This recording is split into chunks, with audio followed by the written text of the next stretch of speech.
so that you know we're going on, and you can come back and watch this, and you can go, "Hey, that was my first blab." When you're a seasoned blab professional, you'll be able to come back and look at this and be like, "Wow, that's how I started. Now look what I do." Oh, my hair and makeup. Oh no. Cool. So yeah. So where are you, both of you guys? Where are you coming in from? Australia, Aussie accent, Gold Coast. Gold Coast. Ah, cool. Awesome. I'm from Sydney. Oh, awesome. Nice. Yeah.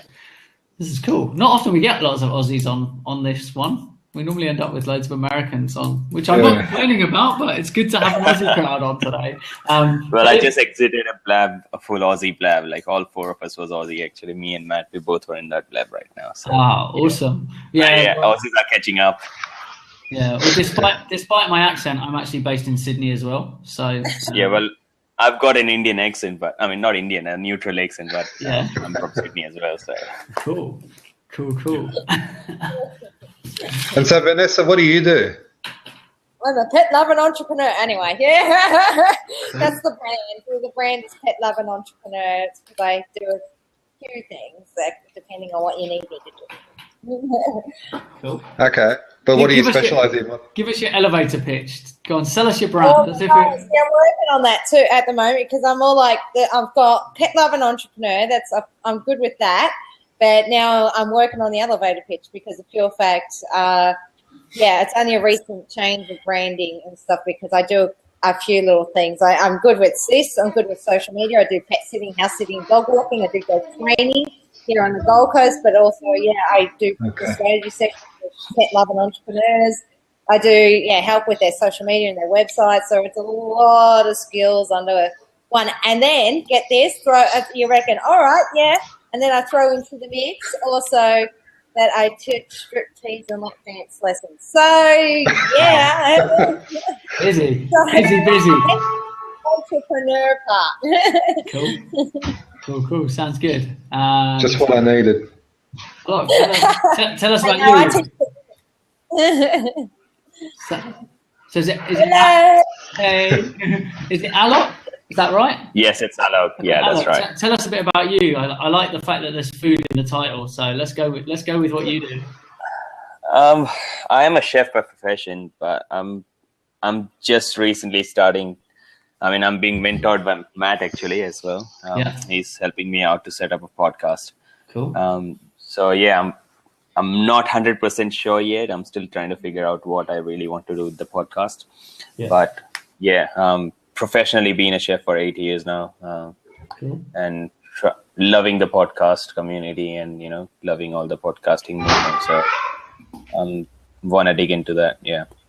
Okay, cool. I'm actually, if you didn't know, I'm actually a chef by trade before I got into digital media. Spent 15 years chefing back in the UK, and then I've done a fair bit of it out here. And I've worked with Sodexo Prestige, is one of the biggest outdoor catering companies in that's right. UK and Europe. Used to work for them as management. I've worked inside Windsor Castle at the Open Golf in Scotland. Okay. Yeah, you name it, I've done it. I used to do first class and business class food for Qantas Airlines, and then decided to quit all of that and then work in the digital space because I wanted to retire by the time I was That's right. I think that's a good choice actually, because yes, the industry is awesome. It's growing. It is everlasting. But yeah, it's a physical work. It's a demanding work, and doesn't give you everything what you really want sometimes. So. And diversification is awesome. So why not diversify if things are moving on and if you can do it? Yeah, well, one of the things that set it apart as being unique is coming from a chef perspective is when we're teaching and helping people with social media and stuff like that, and basically business stuff as well, is that if you look at how you learn stuff as a chef, if you look at a recipe, you have an image of what you want to make. You have your ingredients, which is the stuff you prepare, and then you have a step-by-step guide of how to do it. Social media is exactly the same. What are you trying to achieve? What do I need to get ready? How do I do it? People go, I did that and I followed the recipe, but I didn't get the same results. I'm like, okay, but like a souffle, did you not listen to the instructions? Like, don't open the oven whilst it's cooking, stuff like that. One little thing where they've gone, I didn't have the right cheese, so I used something else. Well, that's why it didn't work. So And when you make it like that, everybody can relate to food and recipes. So it breaks it down to a really human level as well, rather than it being, rather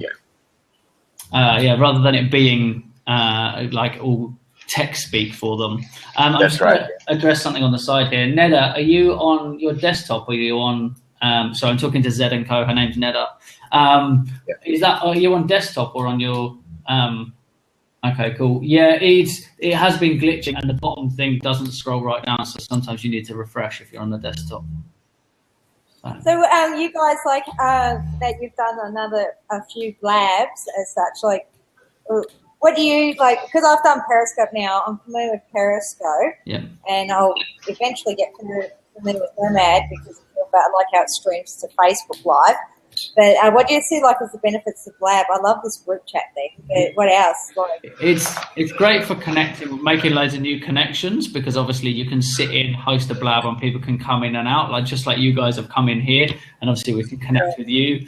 It's great for creating content that you can repurpose, because now where I said that we're going on the record, basically this will be here for you to come back and watch back, but you also get a copy of the raw footage, video and audio afterwards, so that you could repurpose it into, like these guys, into a podcast. So you can just literally have the audio and go straight out as a podcast. And the video you could obviously chop down, say, pick out the best 15-second clips and whack them out on Instagram and stuff like that. So you can do one kind of hour show and then repurpose it for every platform. Also, as the host, of course, I'm guessing as the host, you get to... Yeah. Also, if you're a viewer, if you subscribe, do you notice we put ours scheduled ahead? Is if you subscribe to someone else's thing, if they're recording it, you get an email afterwards to say, here's the link to it. Or if you missed it, it says, if you missed it, here's the link if you missed it. So that's really, really good. And the link, I'm guessing, because with Periscope, the link stays on Periscope for 24 hours and expires. But if you use catch.me, then you get to record it. On here, if you record, it's indefinite. It's there indefinitely. That's good. So you can basically be creating, imagine it as creating your own TV show. You could be Jimmy Fallon hosting your show, and basically it's here to come back and watch. Unlike TV, unlike Periscope, it's there to come back and watch without you having to record it yourself. If you were like the viewer, if you're the viewers, I mean. So, and you get the, I don't know if Tristan, you already said this, I might be repeating it, but you get the audio and the video file sent to your inbox after you finish recording. Yeah. So the ability to repurpose is amazing. Oh, wow. And what's the app like? Because I'm only doing the desktop at the moment. Okay, so the desktop is actually the best platform. It's mostly built for that. They have got an app that's due to go in the... sorry, one sec. Hi, Eileen. I know that you're short on time today. Just say hi quickly if you run off. Eileen's another good person if you've got any questions, and she happens to be about ask her questions about the platform. Cool. So it's built for desktop primarily. There is an iOS app that isn't in the App Store. They have submitted to the App Store and they're waiting for it to go live in the App Store and be an official app. But you can get it from blab.im, and I'll put it in the thing. /iOS. Yeah, /iOS, and it allows you to download. It looks like it's the screen comes out the same as if you're in the App Store and everything, and gives you all the release details. And then they push, once you've used the app, every time you log in, if there's an update, it says you need to update and tells you what the changes are. Okay. And they're updating all the time. So you kind of recommend that download it now because they're updating it all the time, and then you've got it basically. Yeah, download it now, and they do so many updates. I mean, I think the most I've received in a day is 6 updates in a day. So they are really on top of doing a lot of updates and things. So the team are working really hard. There's 12 people behind the platform, and they're very active on the platform. It wouldn't be unusual for the CEO or the CTO or whoever to jump in a chat with you. When's the last time you got a chance to speak to Mark Zuckerberg on chat, right? So, true. Obviously slightly different because obviously it's a new platform, and so there's a lower user base right now, and because they're in beta, they're obviously testing and seeing what people want and fixing bugs. Once they go out full release, obviously things will change a little bit, and the structure of the support will probably change slightly. But it's got a really strong community on here. People like myself, Matt, Eileen, and various others that are actively helping other people understand it. It actually got to a point where I spent 24 hours solid on here helping people, and then went, this would be much easier if I just documented it, and then I can like refer people to it, because obviously there's only so much I can say in the time someone's got to be on a blab, and you might only have 5-10 minutes. Now is I can say, well, there's an hour's worth of videos for you to watch here. Watch them in your own time. Like, not that I don't want to answer questions, but I can only answer so many questions in the time that I spend with people. So, yeah, I mean, like, I totally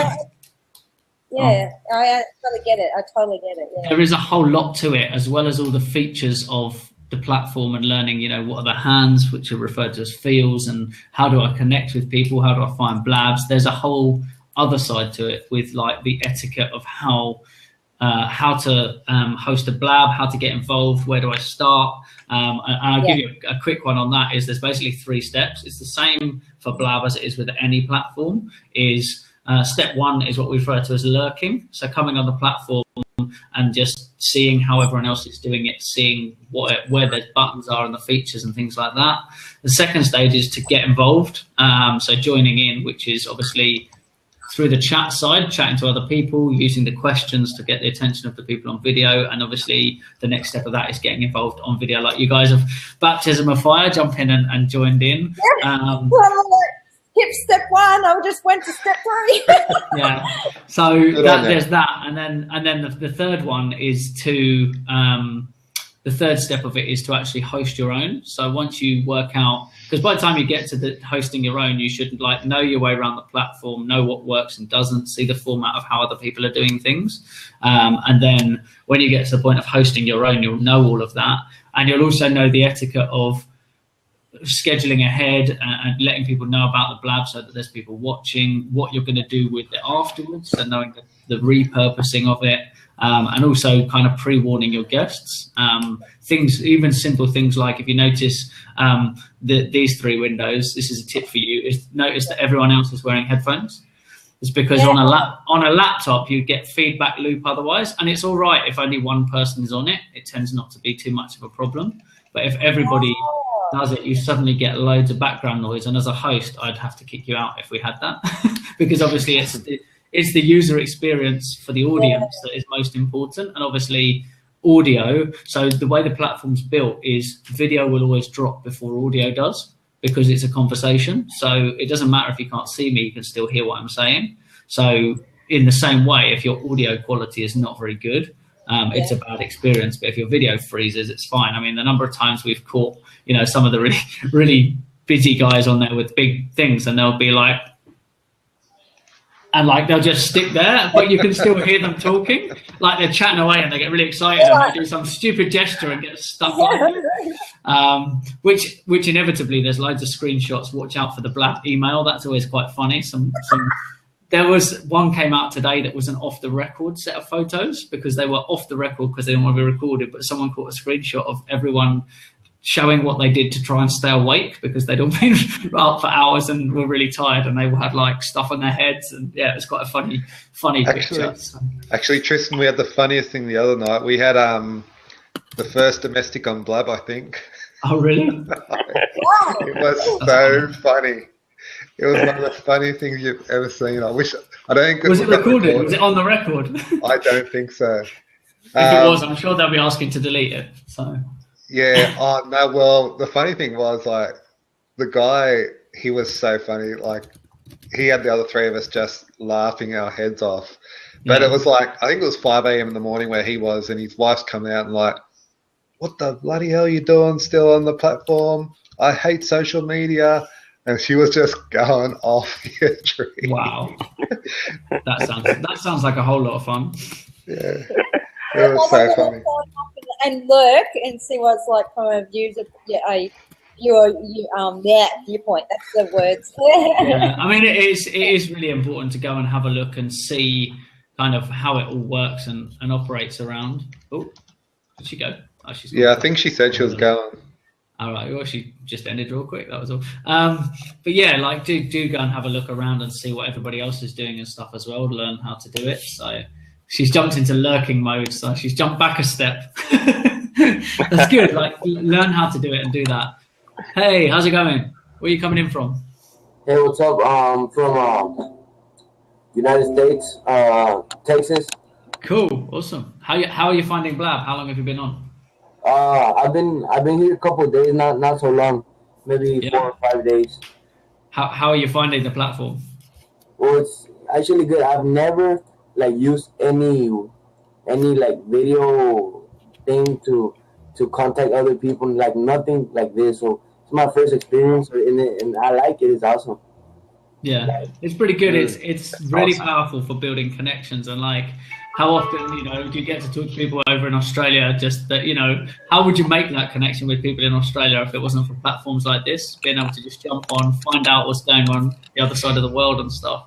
It's really powerful for that and building those connections and stuff. So it's helpful.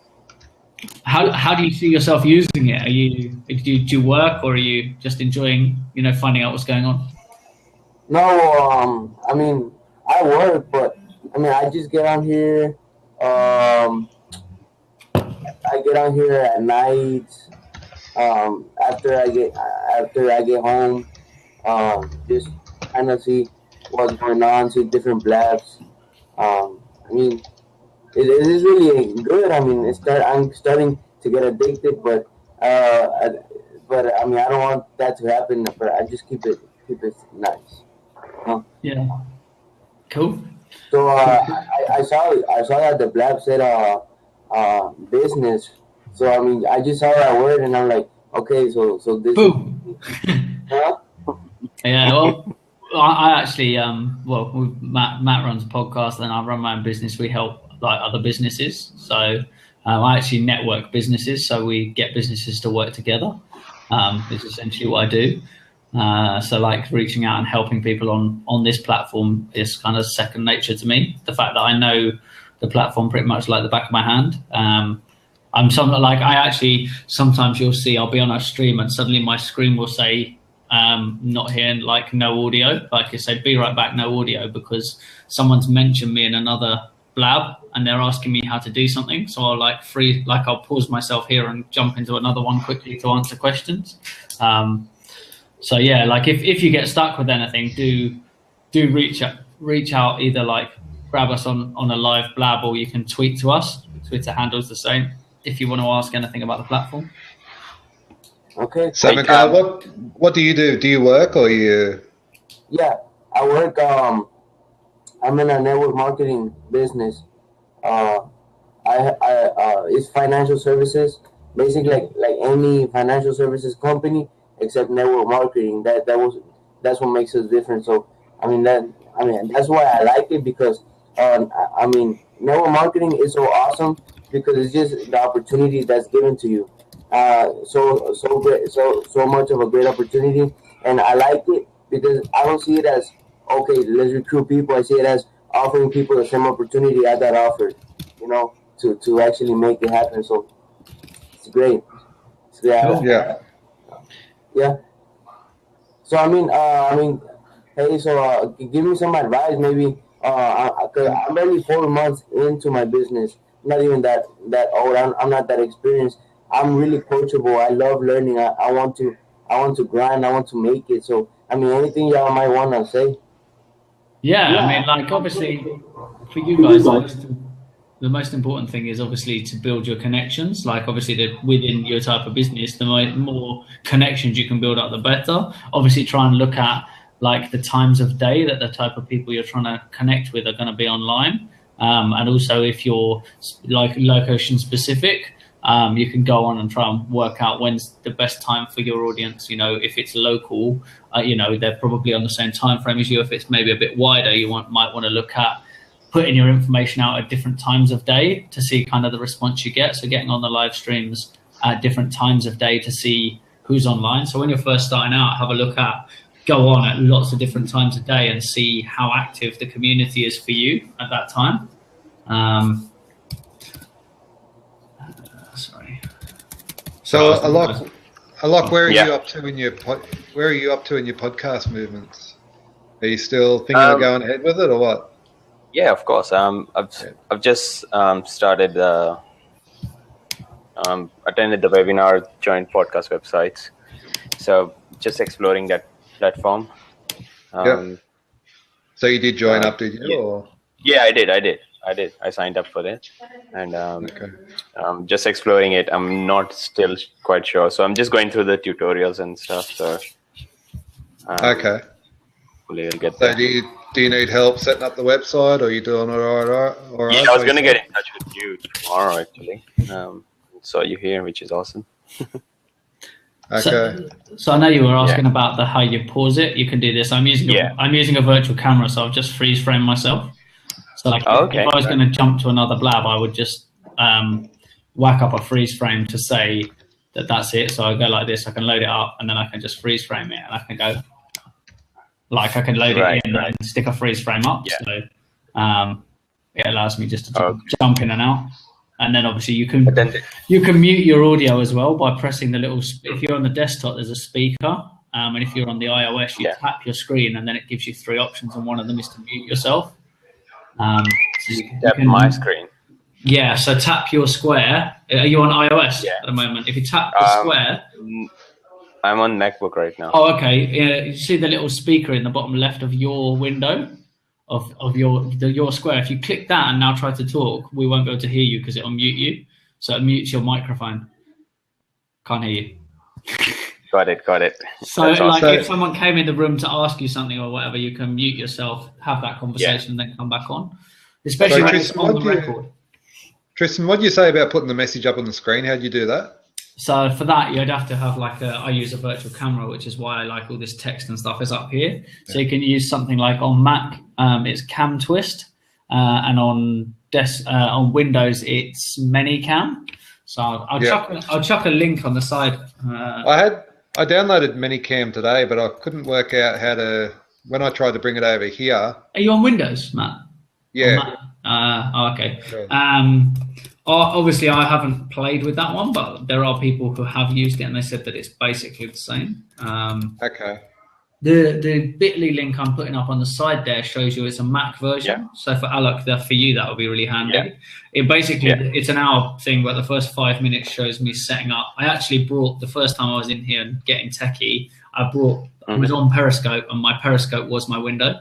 So my video in my box was my Periscope, so everyone could see the comments and the hearts and stuff. Hey Chris, how you doing? Jump in, man, if you're free and not too busy.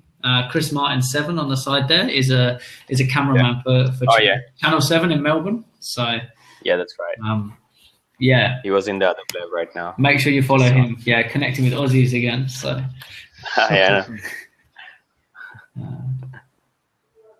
it's awesome. Awesome. That's great news. Someone's saying that they just got their first international partner in the States. That's awesome. Great news. So yeah, I mean, the connection possibilities are huge. I mean, I'm regularly. I mean, I already work internationally because my mum is one of my business partners, and she's based in the UK. And I've got another business partner who's based in Canada. So we actually work kind of across 3 continents already, anyway.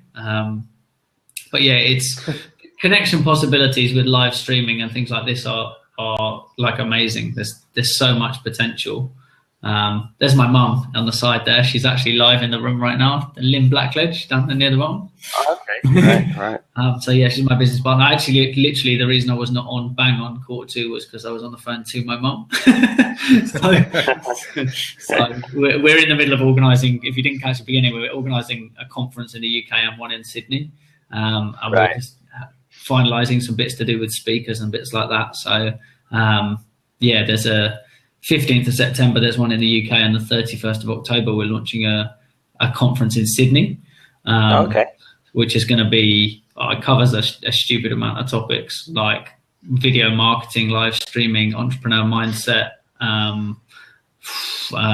just general marketing stuff. What else have we got in there? Hold on. I can go back and look at my list.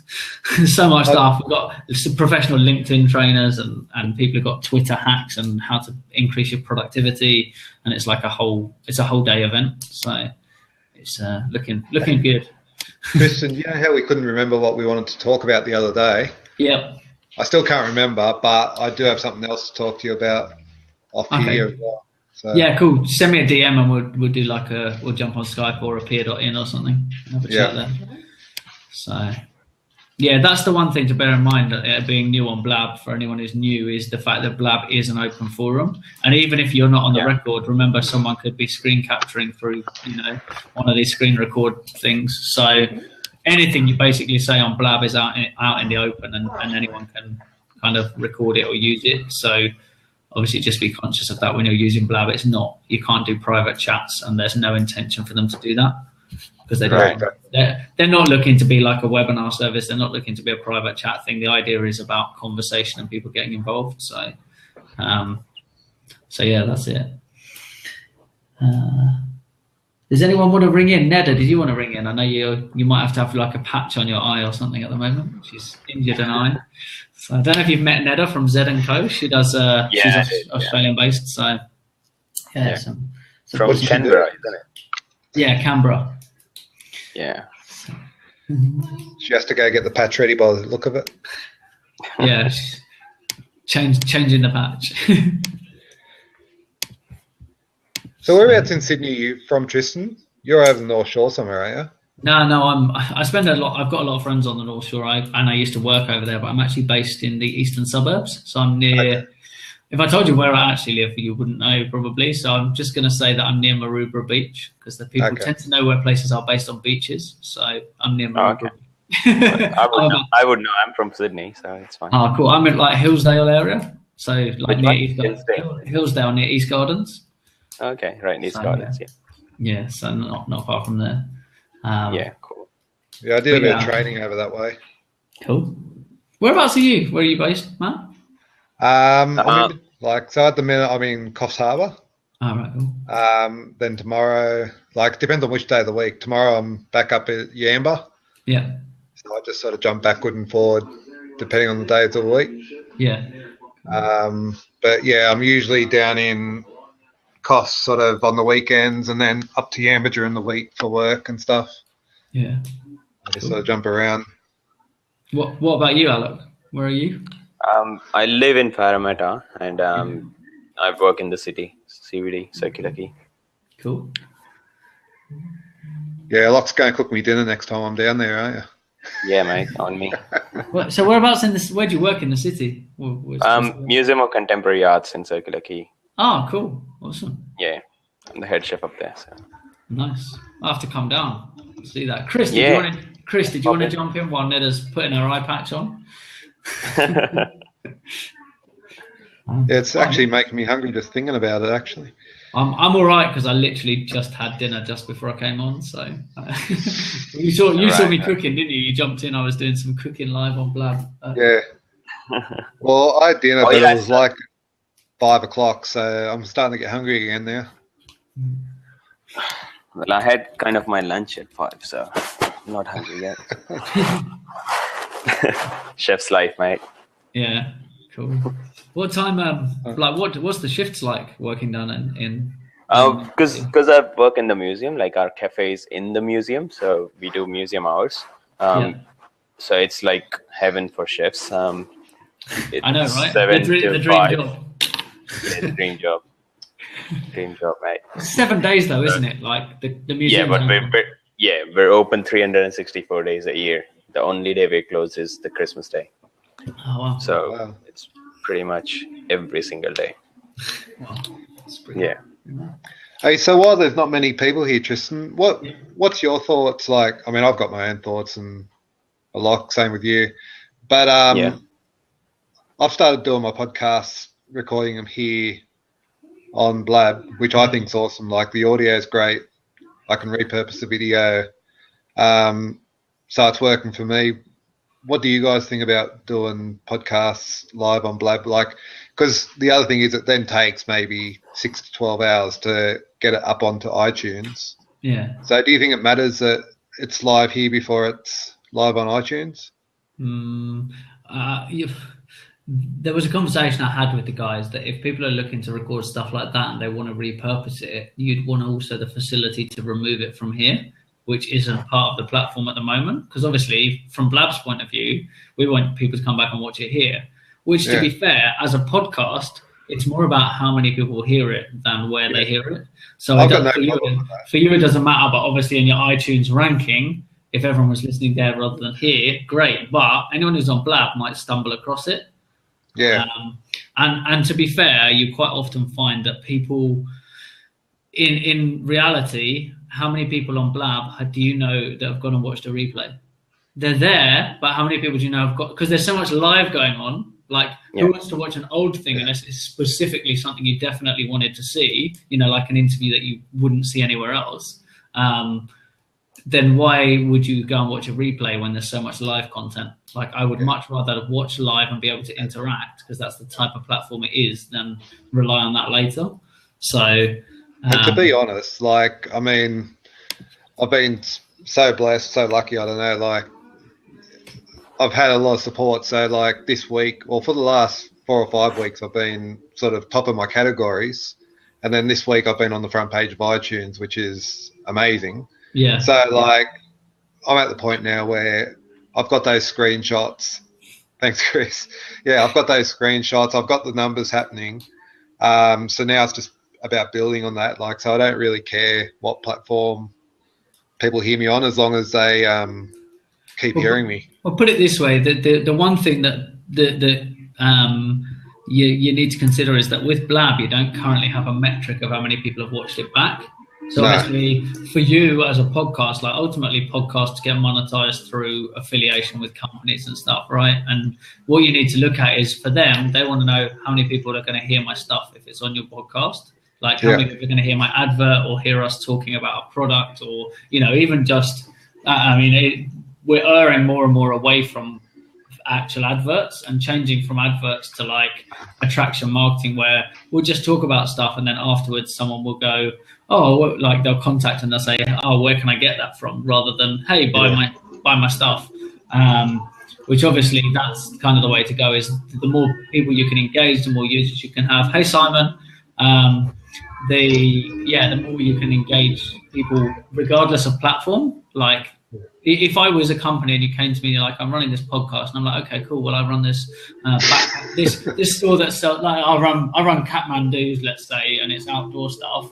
I want to sell to backpackers, right? Because a backpacker needs a decent bag when they go backpacking, right? So I need to not go on and go, hey, buy my backpacks. What I need to do is go on and discuss the benefits of having a good quality backpack.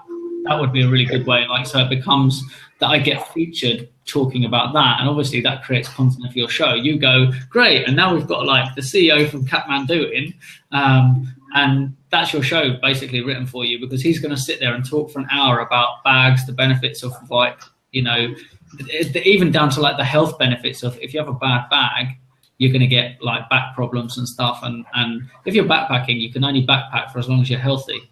So you need to consider that. And like, are you going to save $40 or $50 on a bag, or are you going to consider your health in the long term? And that's the kind of angle for it.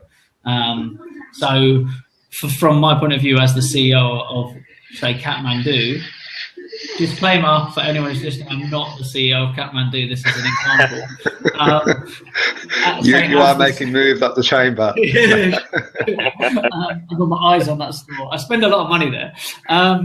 But yeah, as an example, like the CEO of Kathmandu would want to know how many people are going to hear this, because for me to put my time and effort into this and potentially, monetary sponsorship for you, I want to know how many people will hear the information that I'm now about to share.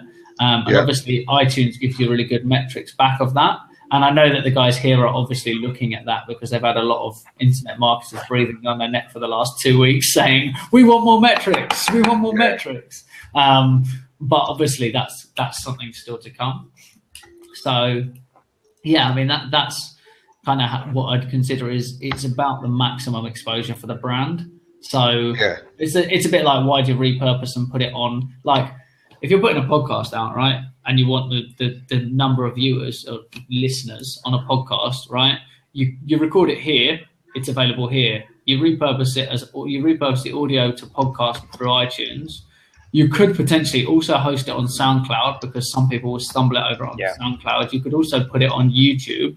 And then now, even if you only pick like another 100 or 200 people out, you just put it on 4 platforms you wouldn't otherwise. That's another nearly 1,000 people. Yeah. So to someone you're then trying to sell your sponsorship side to, that's definitely worth it. Yeah, I was on SoundCloud for a while, but I've stopped because it was just another expenditure basically, and I was getting a couple of hundred downloads, but when you add up $10 here, $10 there, it all just adds up. The thing is, and like what you need to do is like you need to look at how long would it take me to turn that into something that will bring the starting a business. You know that you're not going to make money when you first start out. Anyone who thinks you start a business and you start making loads of money straight away, it's rare. I'm not saying it can't be done, because I have actually done it with one of my businesses when I was 12. So like it can be done, but it's very, very unlikely to do that with a business, not to build it properly and fast for the long run. That looking at the what's the long term, what's the long goal of the business is, ultimately you want to be the #1 backpacking podcast globally, not just in Australia. I'm obviously just guessing that that's your aim. But that kind of thing is, okay, so that's what you want to achieve. Well, how do I get there? Well, obviously, first up, I need to be the biggest backpacking podcast for Australia, because obviously when a backpacker hears you here and leaves Australia, what are they going to do? Tune into your podcast in another country and recommend it to someone else. As long as your content becomes, as you grow, it becomes less location specific. It might be in your benefit, first off, to have a podcast that is very location specific, because if I'm a backpacker in Australia and you're talking about general backpacking, that's interesting. But I want you to tell me where's a great place to go as a backpacker that is off the beaten track. I don't want to go at Great Ocean Road. I don't want to go to Uluru. I want you to tell me, here's some really rare spot, and I have to give you coordinates and a map to find it. Like, those are the things, and talking about that, like that whole painting a picture, like it's a podcast, right? So it's complete. Like on here, it's slightly different because obviously you've got the visual as well, but you're creating a podcast. So from an audio point of view, what you want to do is you want to paint that picture. They can't see you because they're listening. You need to have someone on who can be really descriptive about. It's not like, I went to this place and it had a great waterfall.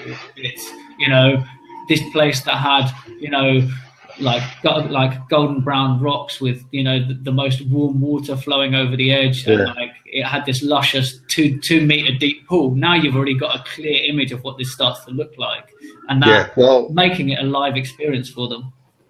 I'm 16 episodes in. The first 10 episodes was really where I was just finding my voice and stuff like that, but and I was interviewing companies because I thought that was going to be the best way to go. But a lot of the times talking to those companies, they didn't have their feet on the ground. They didn't know what was going on. So now that's why I've switched, and I'm now interviewing backpackers, which is a lot more successful. But I reckon last week was the first week where it really started to hear its straps, which was good. And then basically what I'm then able to do is, because I'm building that following and getting backpackers involved, is as of probably next week, I'm going to start hitting companies up to do totally promotional podcasts where what you're saying, I get them on to talk about their brand and their brand only. Yeah, and that's it. I mean, like, how do you break the podcast down? Do you have it in segments, and do you have clear breaks in it? Do you have any, at the moment, is there any advertising in it? No. Okay. I had a few companies approach me, but they're not companies that I'd want to be aligned with. Yeah. I was going to say, make sure that anyone that you do work with, don't work with them just for the money. Work with them because it enhances your brand. Only ever work with a company that enhances your brand. Don't do anything else. Well, I've had 2 companies with definitive offers, and another one that was like, how much would we have to throw at you in order for you to advertise us? But all 3 of them, not companies that I'd want to be aligned with. So yeah, I mean, like the thing is, and here's a little trick that's a really big one is, and this will become apparent if you come down to the conference as well. there's a whole load of information coming from that. But a tip I can give you is, if you want to get sponsors in and you want people to advertise, include advertising now, even if you're not getting paid for it, because people will perceive advertising in your podcast as being paid for. They're not going to go, hey, did someone pay for that? They'll just hear that you break 3 times in your podcast for adverts by, this podcast is brought to you by Kathmandu. Like, for you, and this sounds stupid, like if you pick a big brand and you give them some free advertising, right? Yeah. They've got nothing to lose. It's free advertising. They've got control of what's said, but you now look much more credible because you've got Kathmandu as a sponsor. So what happens is other people go, well, if Kathmandu sponsor it, then it might be worth me sponsoring it. The adverse effect might also be a small business might go, I can't afford to advertise there. So you need to bridge that gap and say to people, look, we can do it. So there is a huge potential for getting a lot of sponsorship in, and like even I mean, taking the risk of going in, you don't even have to go free. You could even go to Kathmandu and go, look, it's a small thing, but we're building it up. It's new, and we need some we refer to things like that as founder sponsors. So a founder sponsor will be someone who gets a preferential rate, and they will always get a preferential rate because they supported you from the beginning. So it might be that you charge them like, you're saying the $10 here, $10 there. If you charge them $50 a month, $50 a month is nothing to a company like that. However, it's an extra avenue that, as long as you can argue that to them that there's some value in them doing it, you get $50, which covers your costs. And it also gives you the credibility that this person is genuinely a sponsor of your show. So now, hold on, Kathmandu do it. Well, great. I'm at hiking boots, and yes, it potentially conflicts with them, but there's nothing to stop me now approaching you and going, hey, is there a way we could work together? And you'll get other people say, they'll see that. And what you find actually in business is that businesses that are in competition with each other tend to watch each other. So as soon as Kathmandu becomes a sponsor, other people will see that and go, oh, why are they sponsoring that? Maybe we should look at that. Maybe we should be sponsoring podcasts. We hadn't even thought about podcasts until we saw it, on there. And you can also do the reciprocal thing, and it can be a massive benefit to you that, okay, it's only bringing you $50 a month, which means you're not really making any money on it, is you could say, well, what we want to do is, as a thank you for supporting us and sponsoring us, what we want to do is write some content that can be sent out in your newsletter. What have you just done? Positioned your podcast in front of everybody that Kathmandu has on a mailing list. So you're actually, what you're doing is it doesn't go down the route of being a sponsorship. You're actually setting up a joint venture. So you're offering massive, let's face it, people who are sat in Kathmandu working in the shop, how many of them are actually people who are going out backpacking and trying on boots and wearing backpacks? Not all of them. Some of them will be because they're into that kind of thing. But if you can go, look, we've got all of this content, all of this value, and you're not you're more about the podcast, right? You're not so much about, obviously there's ways you're driving your website and stuff like that, but there's no harm in you writing a whole blog post and giving it to Kathmandu for a newsletter, because what that'll do is, mate, there's so many people on Kathmandu's mailing list, because if you've ever been into a shop like that, this bag's $120. Sign up for $10 as a member and then get 20% off. So you save money by becoming a member. All they've done is get your details. Now you can get in front of that whole audience by providing them. You commit to them and say, I'm going to give you, I'm going to write you about the 3 best places that backpackers in Australia have found this month for your monthly newsletter. Yeah, exactly. Hello, how you going? Neda's chiming in because she knows I'm gagging for a drink, that's why. No, I'm just in my nightgown at the moment, so I won't be on too long because I do need sleep. I don't know if you can tell. My eyes are a little bit bung at the moment. I don't. I've got 8 hours, look. I need an eye patch. I'm like these. What did you get done to your eye? I think I scratched it. So it really hurts. It wasn't the cat on the side here that scratched it, was it? No, I hope not, Chris. Yeah, so I've been listening in on you guys, but sorry, I was just multitasking because, that's how I do things. I reckon that Kathmandu would be awesome for you, Matt. Yeah. They've got a huge mailing list. The benefit you have in something like that is that a lot of people go, and I know what you're going to say, you're going to go, they're too big and is it too early to do it? The thing here is one thing that you can offer that they can't is you can get direct access to those backpackers. As a big corporation, they will find it very hard to connect with those backpackers. So what you can offer them is direct access to that information and that backpacker audience that they struggle to get. What I was going to say was, you know what backpacking is, don't you? Like it's not backpacking as in hiking. Yeah. Yeah. But just you knew that. In saying that, my mate's a backpacker and he gets all his gear from Kathmandu and all those big places. Like, okay. Okay. But I mean, that's what I was saying. That's why I gave the example of the differentiation between someone who's hiking, which if you're a hiker, you'd go to Kathmandu. What you're doing is you're bringing them the audience of people who are backpackers by advertising to backpackers the benefits of buying good gear to go backpacking with. Like you could do backpacking on a budget, but actually it's more like the number of bags I've bought. You know, I buy a cheap bag, great, it lasts 3 months. It falls apart, I buy another one. But in the meantime, what's it done is actually affect my health. And if you can create an affiliate with Kathmandu, that would be cool. Yeah, that would be. Like their products are so expensive, they can afford to give you 10%, Matt. Don't worry about that. Totally. Exactly. And it would be a great. It's another way of looking at it too. So. Well, I had how's this? I had YHA, which is probably the biggest. It's the biggest hostels in Australia. And that's who I work for. But they emailed me telling me not to contact any of the YHAs, and they don't want anything to do with the podcast. Oh, really? And if I contact any of them, they'll Is it written down? What was that? It's all written down that they said that to you, or did they just say it vocally? No, they sent me an email. Did they give you a reasoning behind why? They said that what I was doing was a conflict of interest.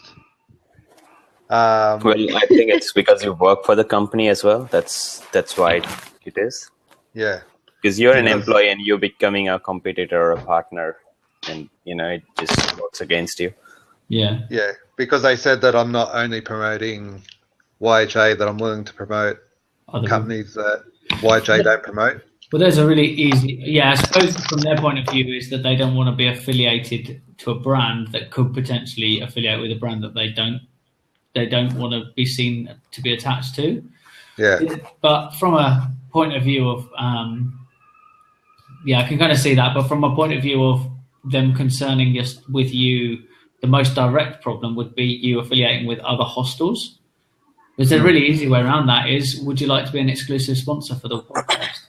Well, that when they cost you more money, but if you want to be exclusive, that's fine by me. Like I'm locking you in for the year. Yeah. Well, when they came to me with that thing, I was like, well, guys, everything I've talked about in the first 6 episodes has been YHA and companies that YHA recommend. So if you want to jump on board, if you want to make it YHA exclusive and hire me, now's the time. And I said, I can already show you downloads. I can already show you world maps. If you want to jump on board, let's do it. And they're like, no, we've got no interest in it. And I said, well, if you've got no interest in it, you can't, try and stop me from doing it with someone else. Spreading the word, basically. And I said to him, it's not really a conflict of interest on my part because there's no other hostels in the town that I live and that I work in. Yeah. So, and I said I'll always give them first preference, but because I love their brand. Yeah. But if they don't want to jump on board, there's plenty of people that are willing to jump on board. I can. The problem is the fact that they're too big, and actually, when a company gets too big, there's so much red tape to make that decision. Because if you make that decision and something comes back, who's responsible for it? Who made the decision that they're affiliating? It can't be made on a local level. Something like the YHA is head office have to make that decision, which means you might get on really well with the manager in the one place, but that doesn't help you in the long run. Like you could be that goes really well between you and them, but then they escalate it to head office and head office don't want anything to do with it. So, and that's it. Like exactly.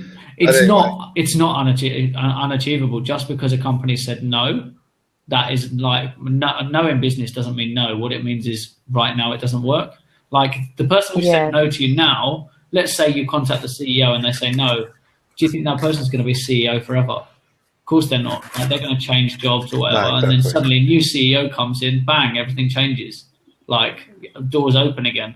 Like, and they might be actively seeking out a podcast. So keep on top of that. Keep on top of knowing like what's going on within that business, so that as soon as brilliant. Like most people go, no, cross that out from my list. No, don't cross it out. You write a note saying CEO didn't like the idea. Great. CEO didn't like the idea, but the CEO might be like 60. The easy way to go around that is he said no. But if you can get enough other people in the company to think it's a good idea, they'll put the pressure on the CEO, and the CEO will probably say yes. Because if internally they go, oh, we really think that podcasting is taking off and we should get involved in that, and then he goes, ding, ding, ding, this guy rang me about a podcast, he'll ring you back, and it's a problematic in the fact that he has to admit he was wrong.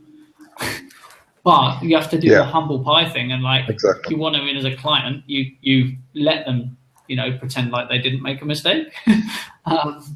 And go down that route, and just make it really easy for them.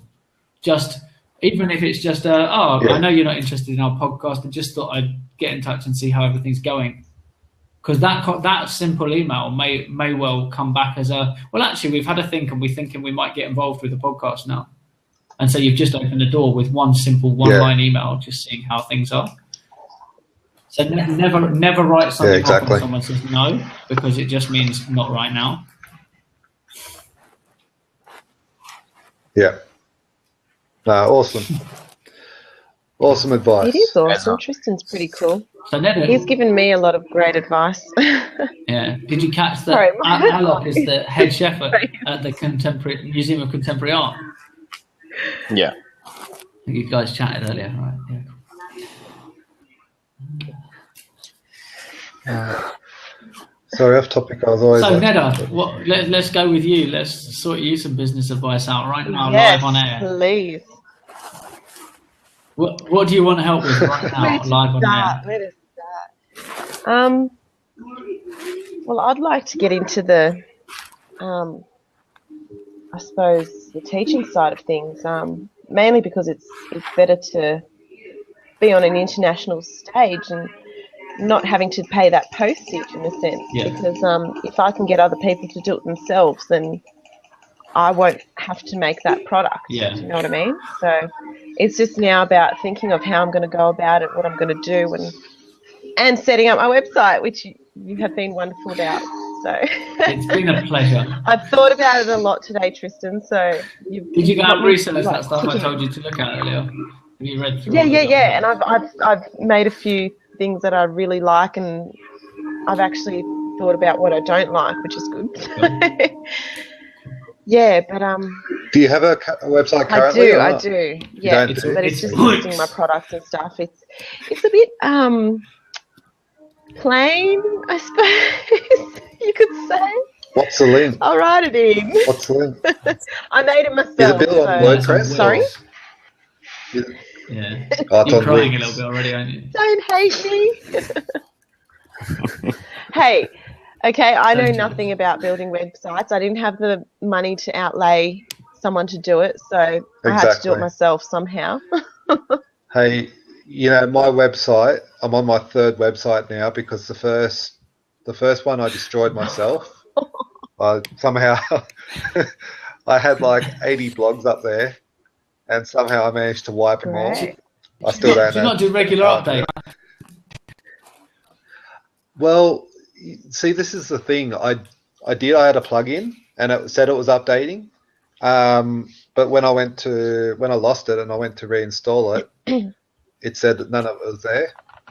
That it had been corrupted. So that's not good.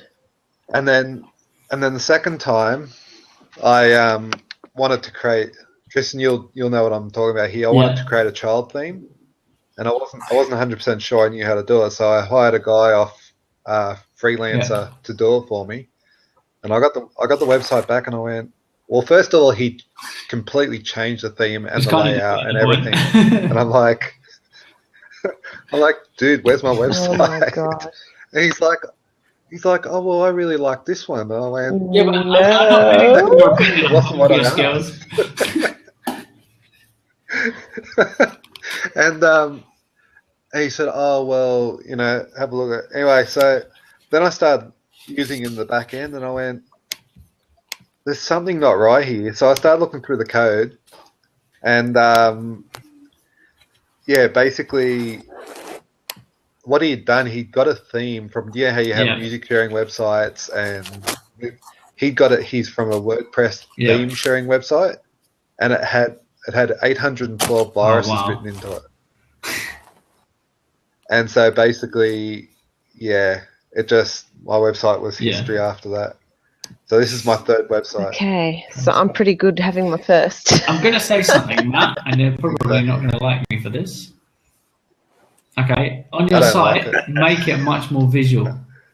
Whilst you're a podcast, if I'm looking at your website, I'm a visual person. Like, I want to see, especially if it's about backpackers, man. Like, backpackers want to see people having fun. They want to see a party. They want to see, like, Alice person with a stick, as much as I hate selfie sticks. Like, this, that's what people want to see. Make it big, make it bold, make it people having fun, like on the website. So, like, once if I want to read the post, I'm going to click the picture. Like, I don't want to see the post. Like, I want to see I want it to be really visual. Why does this platform work? Because it's 4 people's faces on it, and it's very visual, and you can see it. Like, would this be the same if we all turned our cameras off? Like, and that's I'm not discrediting like the podcast side, because that has its place. No. But if I'm coming to a website, I want to be. It's got to be visual. Yeah. No, I totally agree. The problem I've got with that is obviously budget. But I've looked at 2 themes. I've got 2 themes that I want to use, but I'm I've signed up to this podcast websites, and they've got a theme which is supposed to be like you have a builder in it and whatever. But whatever's going on, like I've been backwards and forwards 2 weeks with them now, where my website won't go over to this theme that is supposedly the one that I want to use. And basically they're like, oh yeah, there's a glitch in it. We're getting on top of it. We're sorting out a problem, like a solution for you. The other thing I wanted to do was use a theme that is totally outside of podcast websites, which they've said I can do. But I just don't have the time and the resources to, because really all I need to do to make happen what you're saying is I can just start with a homepage. So if I can get a homepage up, I can make it look a lot prettier when people jump in, and then it's not. Let me ask you a question. What's the purpose of your website?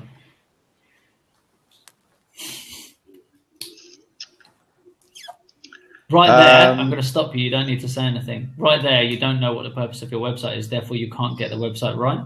You need to nail what the purpose of your website is. If you're running a podcast, the purpose of your website is to drive people to your podcast. Like, I want to get some punchy information here, and it might be that you write, this sounds a bit bizarre, but half write blog posts. So, like, start telling a story, get someone really engaged, and then go, want to hear the full story, listen to this episode.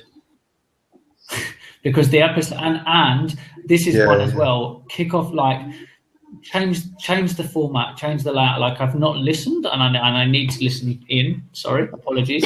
Very, very busy consuming live streaming at the moment.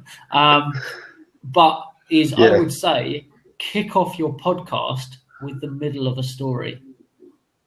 Whatever the story is that's going to be, if I'm going to tell a story and I've just had this amazing experience at Uluru and I saw this like amazing comet storm, start the podcast with, I can't believe how lucky we were to be at Uluru with this massive comet storm, and I'm painting this big picture about it, obviously in a bit more detail than that.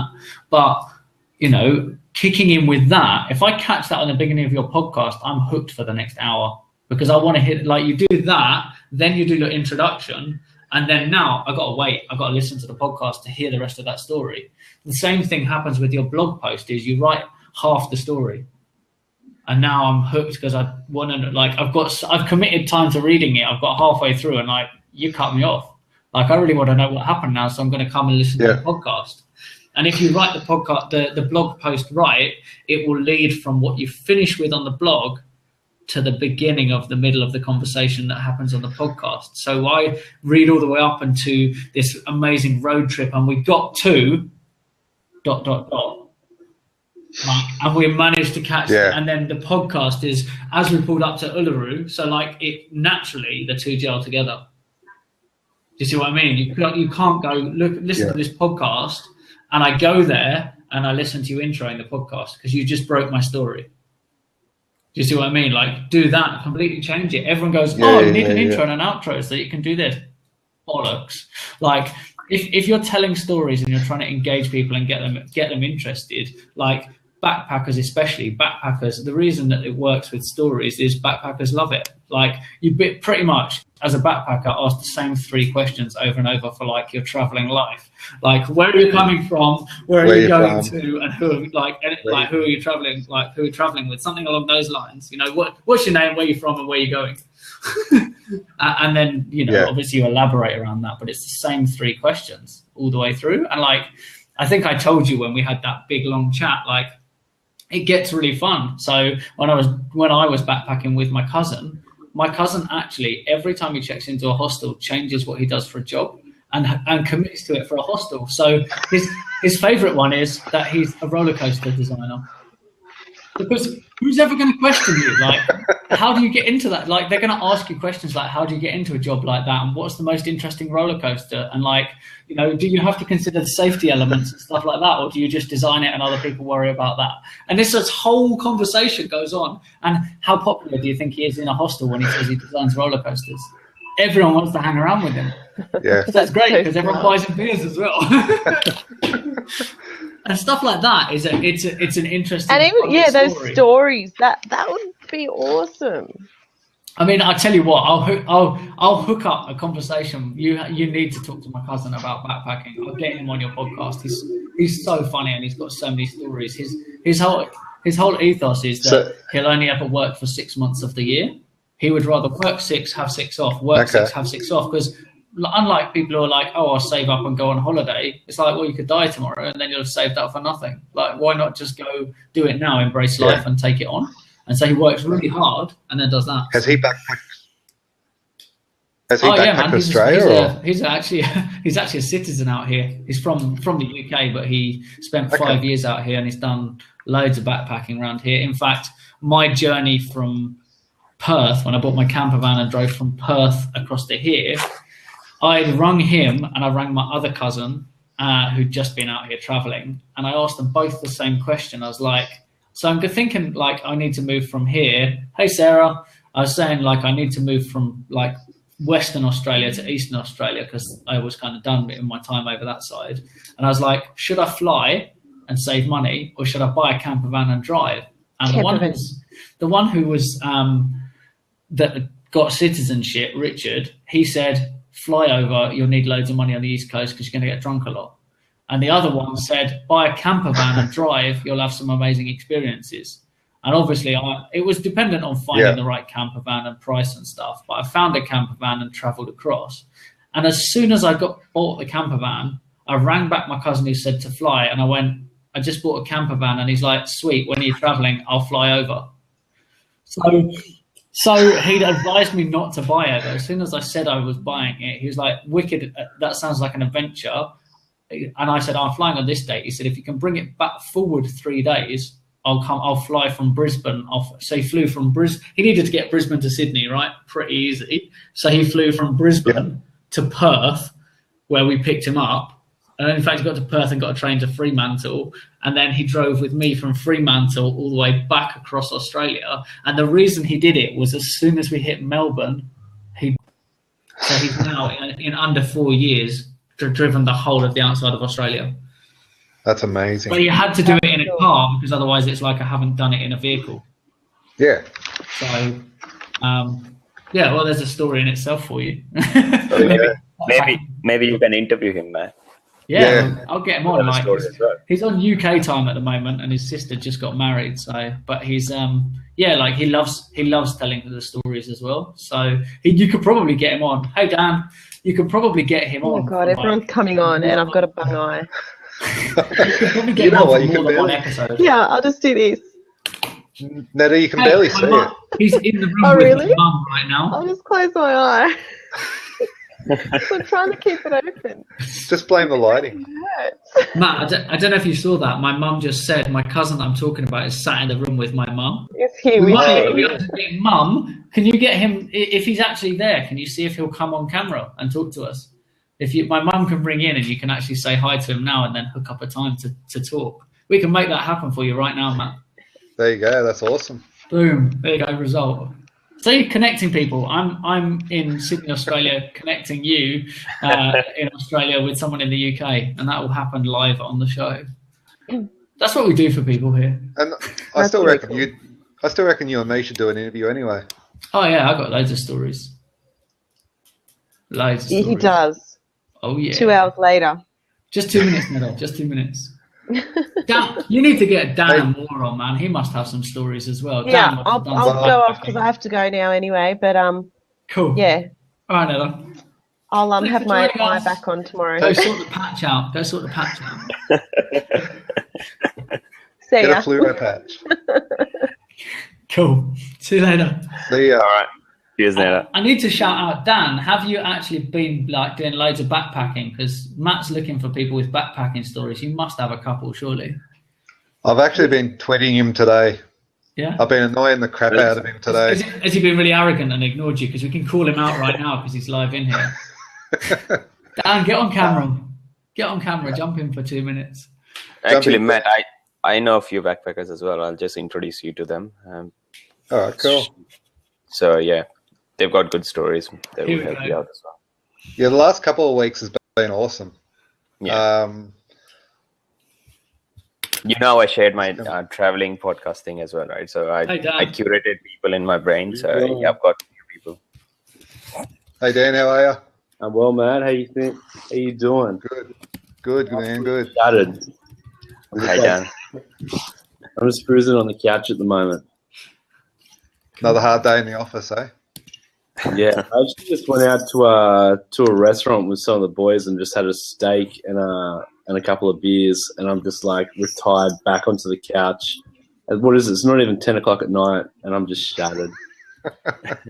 No karaoke tonight then. I think I've done my one and only Blavioki. Come on, that was pretty funny. That was pretty good, and it was on the record as well, so it's all good. People can go back and watch it. And Chocolate Johnny was in Donald the next day, wasn't he? Yeah. Chocolate Johnny was hanging under a lamppost in the middle of the street, looking like the biggest creeper.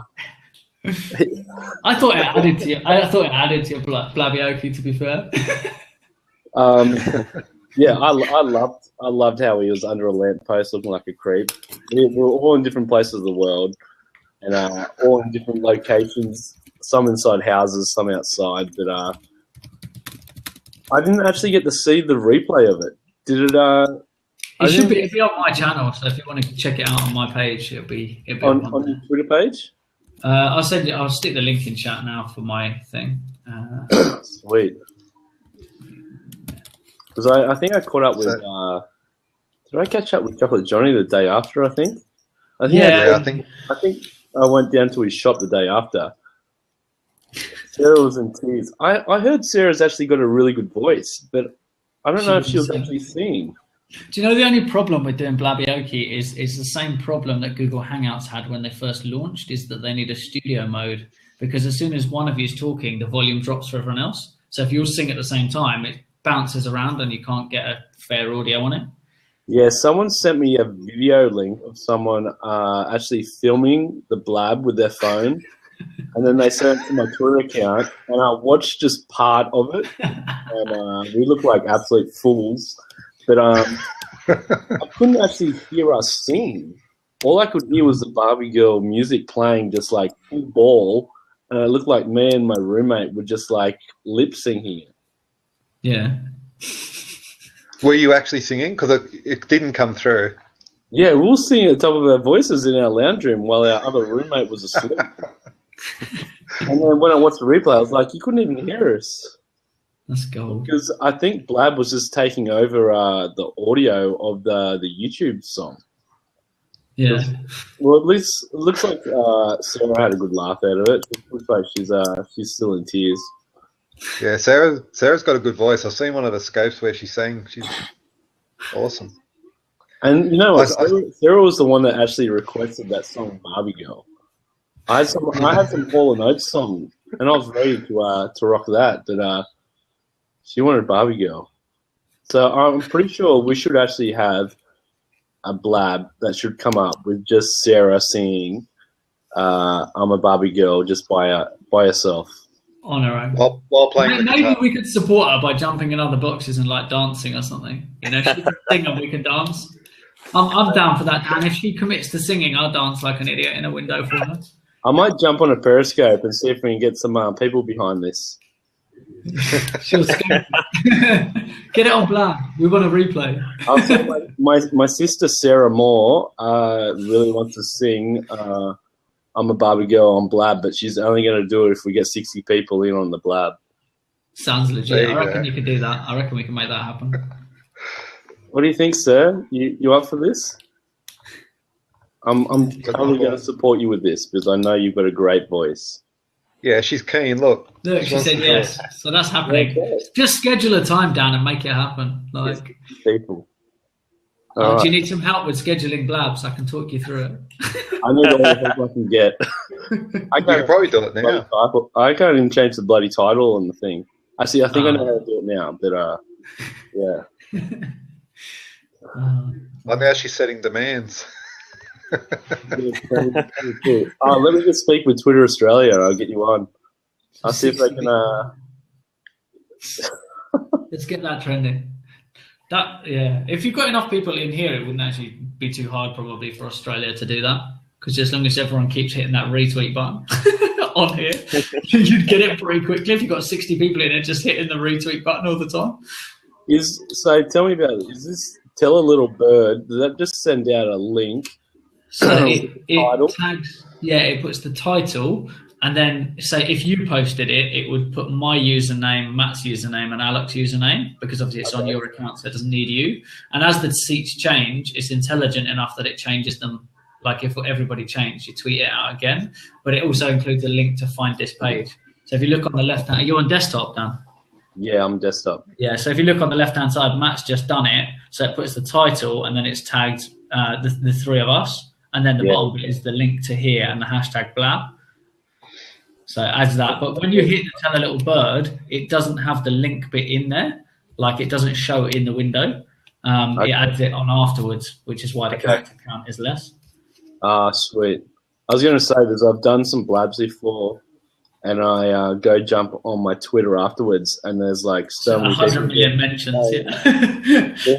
I'm like, surely no one's typing this in. Yeah, no, like they've made it easy, and obviously that's a good way. And we do it like when we do our helping people, we say, you know, if you want to connect with us afterwards, just if you tweet it out now, because we do follow up where we go through and because you've got all the mentions, because you've just been mentioned on Twitter so many times, you can just go through and connect with whoever tweeted them out. Yeah, no, it's smart. I like it. It's very clever, and it means the hashtag Blab gets loads and loads of hits, so they're getting higher than Periscope, I think.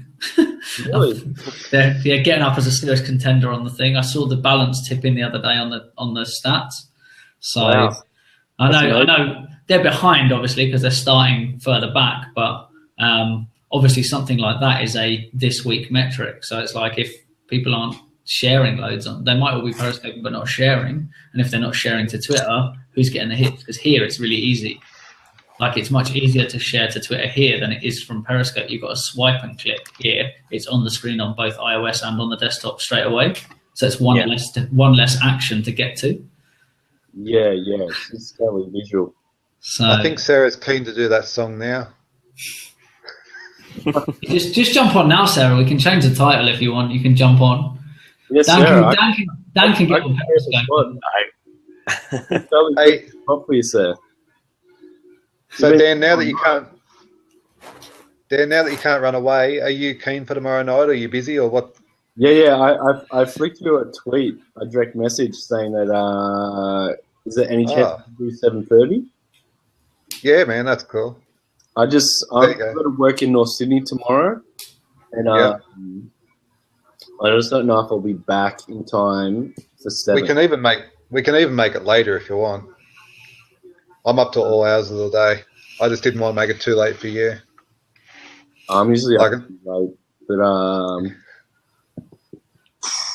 yeah, 7:30 or 8 o'clock around that time. Are you going to schedule something, or are you like? Do you need to have as soon as I've locked you in, I'll schedule it. So basically, we'll do it at 8 o'clock.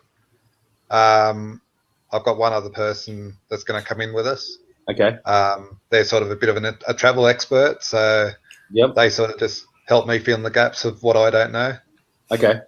Cool. And we'll just go from there. What tomorrow night then? What's tomorrow night? Tuesday night. Yeah. So Tuesday night, 8 p.m. Sounds good. Okay. What I'll do is I'll just tweet you over the.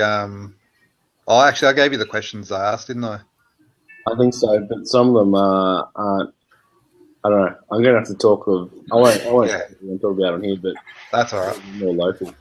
Matt, I can't believe you're giving him a heads up, man. Just drop him in it. Chuck a couple of curveballs at him in the middle. Most of the Skypes and podcasts I've been doing, no one's told me anything, and they just chucked me in the deep end.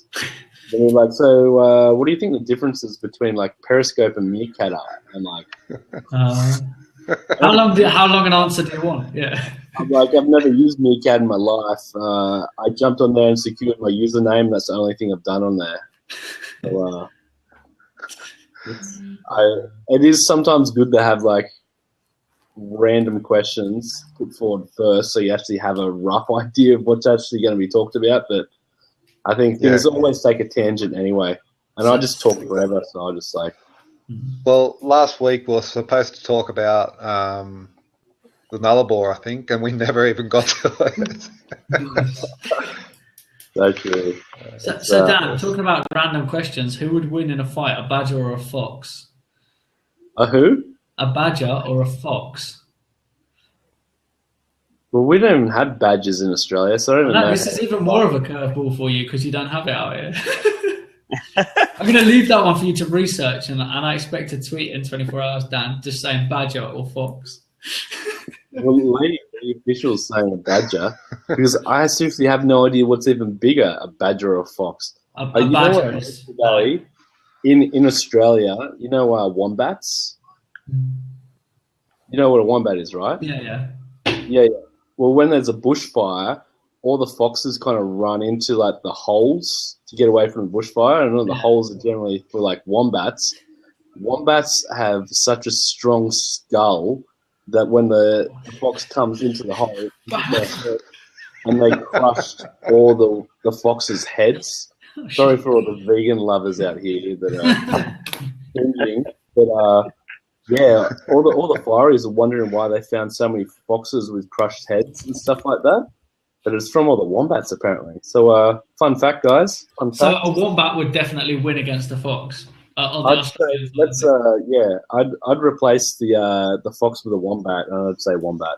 Yeah, cool. A wombat versus a badger. That sounds like a good fight. Yeah, wombats bite as well. Apparently. How's your day been anyway, Dan? What have you been up to today? It's been good. I just worked from home today, just doing some video editing from a Thailand trip that I was on. Yeah. And then just a whole heap of we're changing. I work for Covermore Travel Insurance, so we're doing the way that we gather content and trying to get some more people on helping us do some blog pieces, like travel blog pieces, and get a few different voices and change the style of our writing. Yeah. Because everyone's writing for SEO out there, and it's just not a riveting read at all. Yeah. And is the stuff very location specific, or is it quite broad, like for the travel stuff? For us? Yeah. We generally try and focus on a country per month.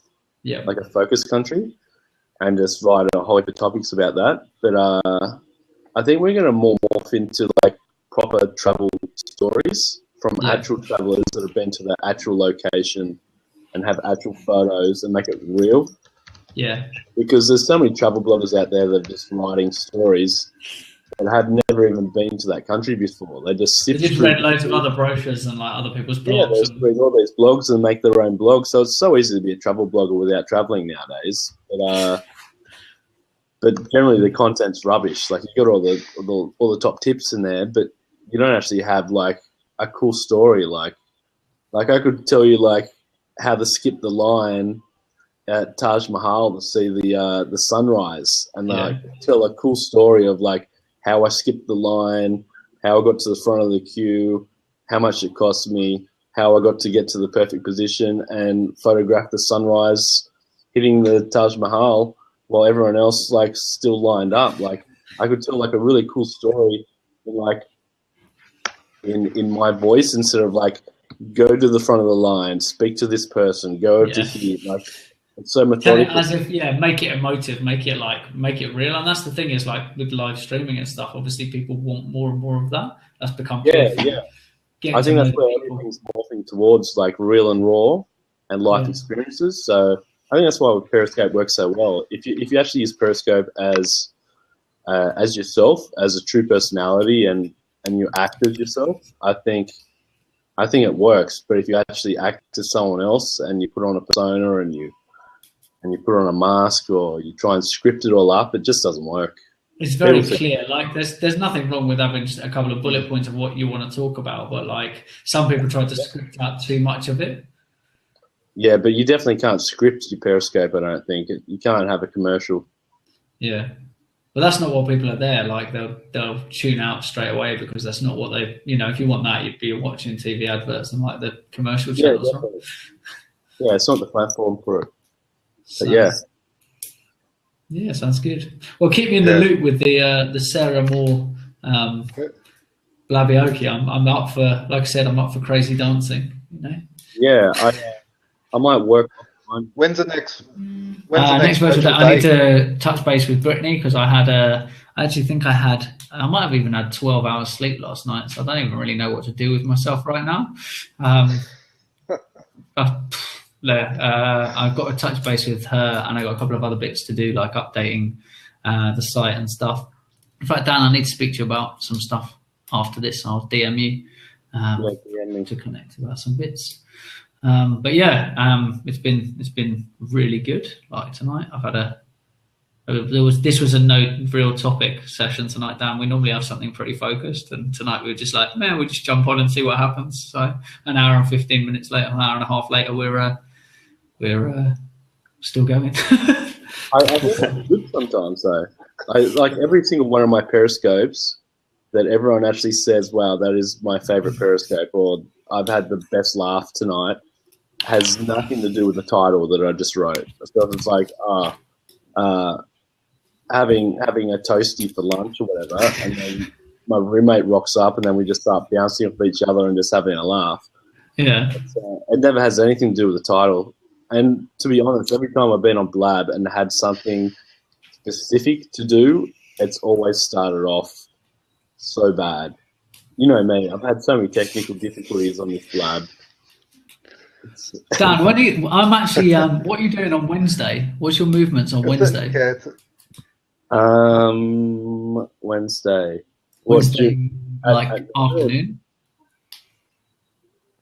I'll be in North Sydney working till 5, 6 o'clock or so.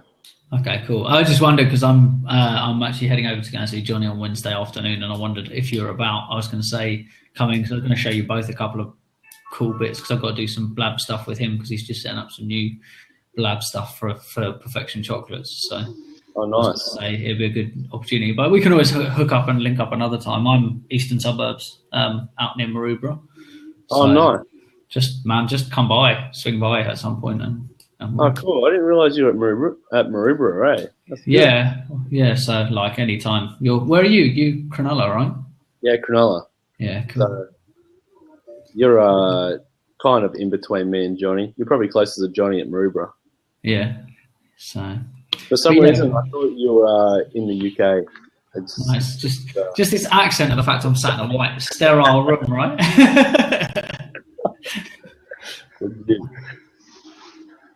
I can't wait to get down and try this chocolate of Johnny's. I tell you what, I felt about. like I was a bit of a traitor the other day. I went into an alternative chocolate shop while I was in Bondi the other day. But to redeem myself quite quickly, the first thing I picked up on the shelf was one of Johnny's chocolate products. So it was all good.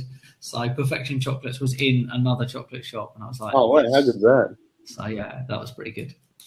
I was bouncing off the walls at Chocolate Johnny's place. I had a coffee before I rocked up, and then I had some chocolate that he fed me to just like. He had so many people in there that he fed me chocolate just to keep me entertained while I was periscoping. And then he gave me a hot chocolate that had real chocolate on top as well. And then I had more chocolate after that. I was like, and I was periscoping the whole way through, and I think I was talking a zillion miles an hour. You're talking like Brian Panzo. Oh. And then Chocolate Johnny gave me this whole parcel of chocolate to bring home for the boys that I live with because they just smash chocolate like they're women. So, that's the picture. They're smashing that now. But you know what is good is the caramel, the pretzels chocolate, like pretzels with chocolate, like dipped in chocolate. I really like that, but I haven't tried the ones from the shop. But I will be on that when I go in next. So. Yeah, it tastes amazing because it's not overly. I don't know. I'm not a massive chocolate eater. Like I like chocolate, but I never really go out and buy it. But yeah, that was like sweet and savory chocolate and pretzels. It's great. Brilliant idea. I tell you what, man, you need to test if you like that. You need to try the salted caramel, man. The salted caramel jars he's got. Get some of that next time you're there. Oh, the jars? Yeah. Like literally, man, with a spoon straight out the jar. Like ice cream as well. It's good. Yeah, my girlfriend had it on ice cream tonight.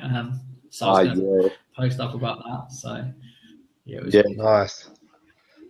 I only ate 300 grams of Toblerone today, so I didn't do too bad. That's my travel chocolate. That's the only time I really buy chocolate is on an aeroplane, and it's a Toblerone. Is that because it's always in duty free? Like Toblerone is like one of them things that's really. It has a whole section in duty free. Yeah, like big. I don't know. It's for some reason that's the only time I ever buy Toblerone is when I jump on an aeroplane. Only time. It's so weird how like certain products are associated with certain things. Like Toblerone for me is always travel, and Pringles as well. I always buy Pringles on an aeroplane. I don't know what it is. Maybe it's just me. Maybe it's my travel food. No, for sure. Like I got bells going off in my head about Toblerones and Pringles and on travel as well. So yeah. But when you said duty free, I can imagine the duty free with one shelf of Pringles and Toblerone and. But you know what? I think Toblerone is trying to do something sneaky because I can only find a bag of Toblerones like this big, and it's about $20 worth of Toblerones, or it's like some box, massive box, got 6 like Toblerones built inside one box. I'm like, I just want one this big. That's all I want. Like I don't eat that much chocolate. And make me pay like $30 or something just to get my chocolate on the airplane. You know what you could do, Dan, is you could buy the big one and then just give them out on the plane, man. You'd be the most popular traveller ever. Just get on and go, Toblerone, like, take your one out and then dish them out. That is a good idea. But you know, last time I got sucked into paying $30 for that big box, I sat in the aeroplane, I think it was Qantas or Emirates, and they handed out Toblerones to everyone. The only time I've actually got like way too much already in my bag. This slide is brought to you by. Tonight's Blab was sponsored by Toblerone. Well, I'm going to go chase some sponsors tomorrow anyway. So yeah, definitely do that. And like I said, consider all that stuff I said earlier about like. Don't think that anybody's too big to have as a sponsor, even as a new podcast, because you can give them the personal touch back that they've lost as a big corporate company. Well, one of the companies that approached me is actually a massive company, but and what they offered was pretty generous as well, which was really hard to say no to. But I know the reputation they got in the industry as well, so I had no choice but to say no. I just said it no really politely. I just said, "Oh, look, unfortunately, I'm not taking sponsors." Well, that's good. And like you said, it's really important to make sure that you're aligned with any brands that you associate with. Don't associate just based on the money. It has to be based on you, like the personality and the brand and what it stands for. Yeah. Well, when I went up to Fraser Island last week, like that company up there is just amazing. It's like, yeah, they got the highest rating on TripAdvisor. Like pretty much every single backpacker you talk to just raves about them, and I can tell why after going out on tour with them. So, yeah, I'm trying to get them to do a bit of a sponsorship. They're sponsoring me in the background, but yeah, more just like, for example, the whole trip away was free and stuff like that. So nothing monetary. They're working towards. They actually want to partner with the podcast, which I'm trying to hold off on because it's been my little baby. So they're like, we can offer you this much money if we go partnership. Yeah. I'm like, no. Yeah, totally. You have to decide and be focused on what you want to do with it. Like at some point, you'll have a tough decision to make like that. And, with the likes of things like what happened with Instagram and Facebook is like they'll get to a point where you've got a tough decision to make. Do you want to carry it on your own or not? And I've seen it happen with a website as well, like a clubbing website that was big in the UK, and they had a big offer, and it was like, we're talking like in the millions, and they said no, and they were right, and they were totally right to do it because they kept the thing for 4 years and sold to Mixmag and Development Hell. So like they got an even bigger payout, and the boys went, yeah, cool. Okay. And one of them now works for Spotify because he was headhunted because they built the brand, and now he's like one of the heads of product development at Spotify. So if he sold out earlier, Spotify would probably not have even known who he was because he needed to stay in the limelight long enough that we built this brand. And it was 3 guys, basically, like with any big startup that works, that 3 guys quit their job, went and like all moved back into their mum's house and stuff, and worked from their like tiny little bedroom, like killing Wi-Fi. And they just realised that in the clubbing world, this is obviously before it became a real common thing, was people don't want to read about it. They want to see what a club is like. And so they went out photographing in clubs and handing out cards saying, check out your photos on our site. But the first thing it told you when you got to the site was, do you want to take photos? Do you want to be a spotter for our website? And like you basically, the benefits are you get free into the club. So loads of people signed up, took photos. What happened was they just sat at home and let people build their website for them, and like just built the structure around it. And like they gamified by having like a leaderboard based on the number of people tagged in your photos and stuff, because everyone you brought to the website was more people signing up and more stuff for them. So got a massive database, and then they sold off to Development Hell, who basically destroyed the website and made it useless, which seems to be the trend with websites. We'll take that and do it in our own style. Oh, it won't work in your style. So they killed it. But like I say, just make sure that you're really clear what it is you want to do with the podcast and where you want to go, and kind of set your intention really early so that like when those conversations come up, you'll be dead set in your mind whether it's going to be right or not before you start having them. Yeah. No, that's it. Well, that made the tone all a little bit more serious, didn't it? Bouncing around and then jumping with some business.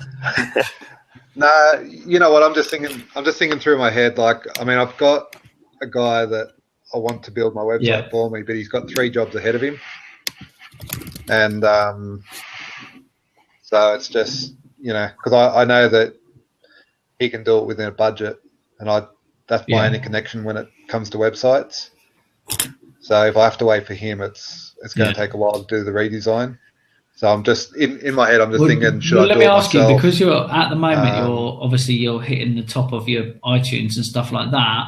I would argue that right now is a really important time to have a good presence, even if it's pull it down and have 1 page and a really good, strong 1-page presence. You're better to have that supports what you're doing than have a site that you're not actively using. Because right now, everyone, if you're on the front page, more people are going to find you, more people are going to be looking for you. Make it that. And one thing definitely to do is get people interacting with your brand, like collecting email addresses, even if it's however you do it, whether it's a connect with us on Twitter or and then you serve them Twitter cards and get their email addresses that way. Or if you just straight up do the whole, be the first to know when the new website launches, give us your email address, and we'll be, and you can even go down the route of when the new website launches, we'll be doing a giveaway. So there's now a double incentive. You're the first to know, which is the whole fear of missing out thing. And also we're giving away something, mate. It would not be hard for you to approach someone like Wicked Campers and go, lend us a camper van for a week and we'll put you on our podcast for a month, because it costs them nothing to do it. So they give you that. It means one of your listeners or one of the people who signed up on your mailing list gets a free week with Wicked Campers. Wicked Campers gets a month of exposure, and like everybody's winning because people are signing up for the form because they can win a like free week with Wicked Campers. So tell me who doesn't win in that situation? Yeah, exactly. Yeah, that was actually the company that wanted to sponsor me. But something along those lines. Well, I know exactly what you're talking about the slogans thing, because they actually got slammed for it and they actually still didn't remove them all. Like they removed some of them. But you can imagine how difficult it would be as a company like that to get them all back in to do it, because they're all out on the road all the time. And if you're repainting them, that's money you're losing because they're sat on the thing. But yeah, that was a big, but there you go. There's a whole podcast in that about, it's acceptable to some people and it's not to others, and you don't even have to go down the route of brand naming or anything, but there's a conversation to be had in what's acceptable while you're traveling that gives you a whole topic to talk about. People go out and do things when they're out backpacking that they'd never in a million years do when they're back at home. And there you go. There's a whole topic in itself that spins off from that, and you can drop the whole talk about them, but it gives you a topic to talk about. But no, like the last 2 episodes recorded on Blab, I think they were a lot more natural, good laughs, it was good. It really worked. Yeah. So I'm looking forward to continuing down this path. I've been meaning to free up some time so we can do the one that you wanted to get me on, but I've been flat out with this conference stuff. But that's slowly getting, I'm a couple of days off that being all wrapped up and ready to go. So then I'll have lots of time. Awesome. Well, I won't have lots of time, but I'll have a little bit of time spare to help you out. So, but yeah, definitely. That's cool, man. Dan's obviously, you guys have already been chatting, but yeah, definitely a good connection for that as well. So yeah. No, I think we can give each other good cross exposure too. Besides the fact that I think not many people will jump on and sing and dance to Barbie Girl, just for a laugh on a blab. So. Man, I'll do anything for a laugh. That's all I'm in for. I'm in for traveling, meeting new people, and having a laugh. That's my thing. So sounds good. Yeah. All right, I'm going to jump off. I need to do a quick Periscope before I crash out as well. So I'm going to jump on that shortly. So guys, good teaming up with you guys again. Matt, cheers, Dan. Right. And Dan, I'm just putting up a page now for the Blab at 8 o'clock tomorrow. So it's up to you whether you want to let you guys know about it. I'll put it on the. Between Periscope. As soon as I've got it up here, I'm just working on the title, and as soon as I've got that, I'll go and tweet it out to you once it comes through. I'll see if I can put it on our Facebook group as well. See if anyone from our Facebook group wants to jump on. I think 8 o'clock for everyone in the States. It's pretty early. Everyone's generally asleep, so early. I don't know. As long as you record it, you're going to record it anyway. You're going to put it up as content, so they'll be able to see it then. Yeah, exactly. You never know. You might get a few keen followers. All right, guys. So good to see you. We're going to wrap up here. So anyone who was on here wants to go and stalk Dan on Periscope, obviously same handle on Periscope. Make sure you jump over and give him some support. We're going to wrap this one up because it's been longer than it should be anyway, and I'm going to jump off and make some calls. Thanks everyone for joining us. Thanks Dan for jumping in. Alok, Matt, appreciate it. Thanks, Chris. And we'll catch up soon. Catch you. See you later on.